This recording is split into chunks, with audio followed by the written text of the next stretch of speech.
السلام علیکم دوستو۔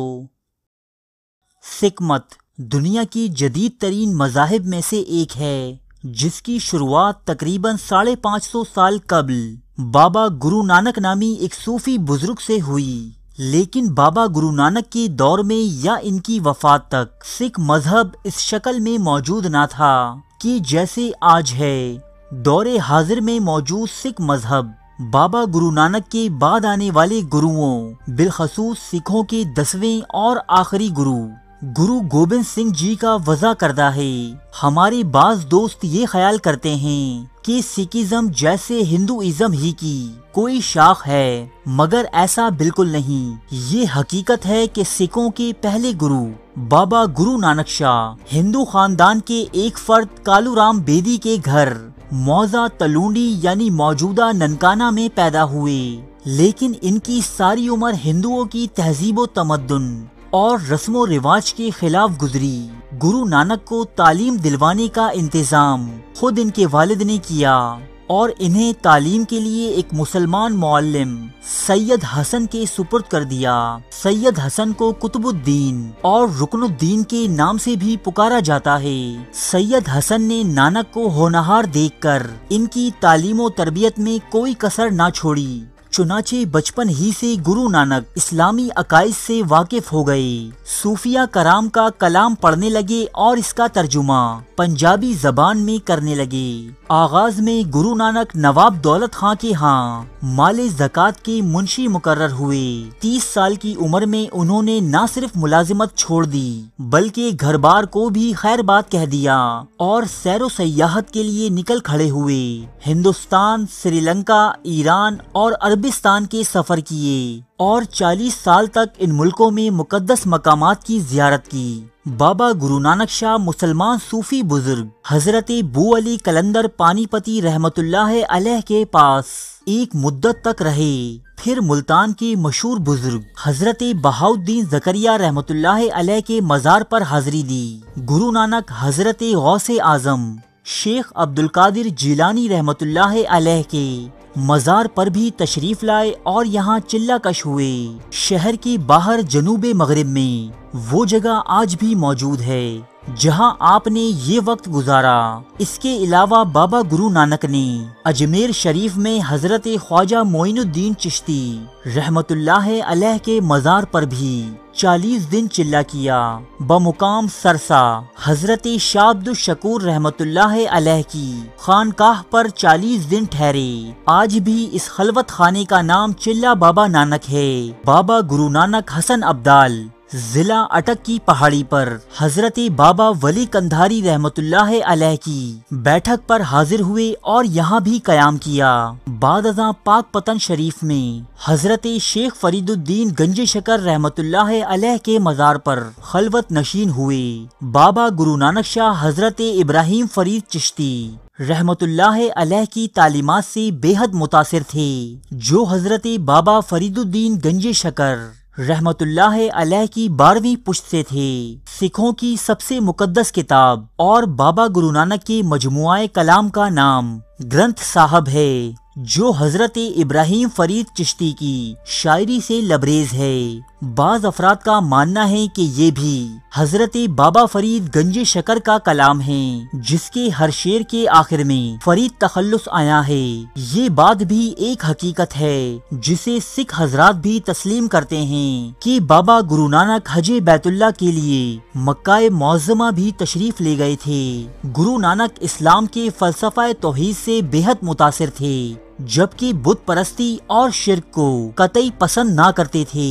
بابا گرو نانک گرو گرنتھ میں اس حقیقت کا اظہار کچھ اس انداز میں کرتے ہیں۔ ترجمہ: میرا مالک ایک ہے، ہاں ہاں بھائی وہ ایک ہے، وہی مارنے والا اور زندہ کرنے والا ہے، وہی دے کر خوش ہوتا ہے، وہی جس پر چاہتا ہے اپنے فضلوں کی بارش کر دیتا ہے، وہ جو چاہتا ہے کرتا ہے، اس کے بغیر اور کوئی بھی کر نہیں سکتا۔ جو کچھ دنیا میں ہو رہا ہے ہم وہی بیان کرتے ہیں، ہر چیز اس کی حمد بیان کر رہی ہے۔ گرو گرنتھ صاحب اردو، صفحہ نمبر 532۔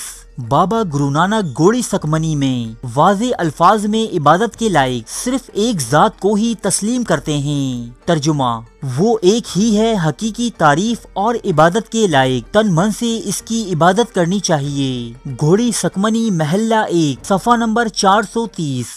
ہمارے پیغمبر حضرت احمد مجتبی محمد مصطفیٰ صلی اللہ علیہ وآلہ وسلم کی رسالت کو بابا گرو نانک ان الفاظ میں بیان کرتے ہیں: پاک پڑھیو کلمہ رب دا محمد نال ملائے، ہویا معشوق خدائی دا، ہویا کل الہی۔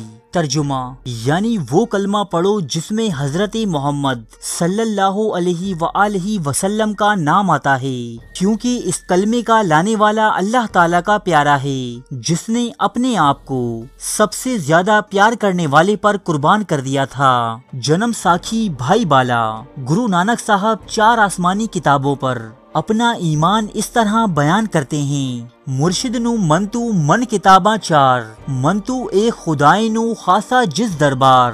مرشد یعنی رسول اللہ صلی اللہ علیہ وآلہ وسلم کو مان اور 4 کتابوں کو مان، یعنی قرآن شریف، توریت، زبور، انجیل، اور ایک خدا کو مان جس کا دربار خاص ہے۔ جنم ساکھی گرو نانک صاحب نماز پنجگانہ کے بارے میں لکھتے ہیں: 5 وقت نماز گزارے، پڑھے کتب قرآن، نانک آنکھیں گور صد یہی، رہیو پینا کھانا۔ ترجمہ: 5 وقت نماز ادا کرو، مقدس کتابیں اور قرآن پڑھو۔ نانک کہتا ہے کہ قبر تجھے آواز دے رہی ہے اور تو کھانے پینے میں لگا ہوا ہے۔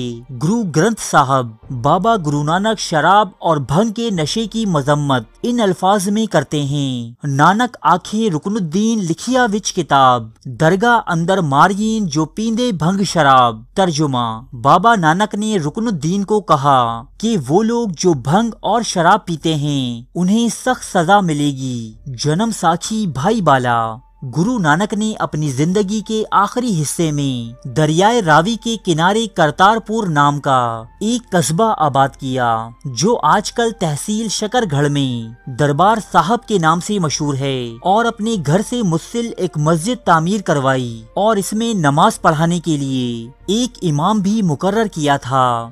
گرو نانک کے 2 ساتھی جو ہر وقت آپ کے ساتھ رہتے تھے وہ بھی مسلمان تھے، اکٹھے کھاتے پیتے اور رہتے تھے، ان میں کوئی امتیاز نہ تھا۔ یہ اسی وقت ممکن ہے جب مذہبی، نظریاتی اور فکری طور پر ہم آہنگی ہو۔ مختصر یہ کہ گرو نانک اسلامی عبادات، نماز، روزہ، زکوٰۃ، حج اور کلمہ طیبہ و اذان کی حقانیت اور اہمیت سے بخوبی آگاہ تھے۔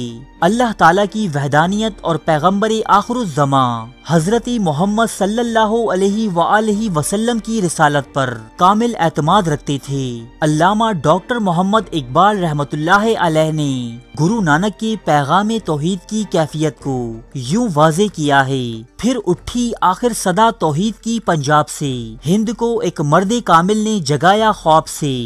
بابا گرو نانک کی وفات قصبہ دربار صاحب کرتار پور تحصیل شکر گڑھ میں ہوئی تھی۔ ان ایام میں ہندوستان پر شیر شاہ سوری کی حکومت تھی، شہنشاہ بابر وفات پا چکے تھے۔ ان دنوں سکھ مذہب اپنی موجودہ حیت میں کہیں موجود نہ تھا۔ روایت ہے کہ بابا گرو نانک کی وفات کے موقع پر کرتار پور کے ہندوؤں اور مسلمانوں کے درمیان سخت اختلاف پیدا ہو گیا۔ ہندو اس بات کے دعوے دار تھے کہ بابا ہندو ہیں، کیونکہ وہ ایک ہندو گھرانے میں پیدا ہوئے تھے، اس لیے ان کی ارتھی کو نظر آتش کیا جائے گا۔ مسلمان اس بات کے دعوے دار تھے کہ بابا جی مسلمان ہیں، کیونکہ انہیں کئی مرتبہ نماز ادا کرتے دیکھا گیا ہے، لہٰذا ہم انہیں باقاعدہ نماز جنازہ پڑھ کر دفن کریں گے۔ قریب تھا کہ بابا جی کی تدفین کے مسئلے پر ہندو مسلم فساد برپا ہو جاتا اور کشت و خون تک نوبت پہنچ جاتی کہ شکر گڑھ کے تحصیلدار نے موقع پر پہنچ کر بیچ بچاؤ کروا دیا۔ بعد ازاں یہ معاملہ صلح صفائی کے ذریعے طے پا گیا، لیکن بابا گرو نانک جی کی تدفین آج بھی ایک اختلافی موضوع ہے۔ بہرحال ان کا مزار آج بھی پاکستان کے علاقے کرتار پور دربار میں موجود ہے، جو بابا گرو نانک کی تدفین کی نشاندہی کرتا ہے۔ ارے فرینڈز، 1 منٹ، آپ ایسے ہی جا رہے ہیں؟ اتنی محنت سے ویڈیو بنائی ہے، ایک لائک تو بنتا ہے نا؟ اور دوسرا یہ کہ آپ ہمیں اتنی بڑی دنیا میں دوبارہ کیسے ڈھونڈیں گے؟ تو اس کا حل یہ ہے کہ آپ ہمارے چینل کو سبسکرائب کر لیجئے اور اس بیل کے آئیکن کو کلک کر دیجئے۔ اس طرح ہمارے آنے والی تمام ویڈیوز آپ تک پہنچتی رہیں گی۔ ارے ڈریے مت، یہ بالکل فری ہے۔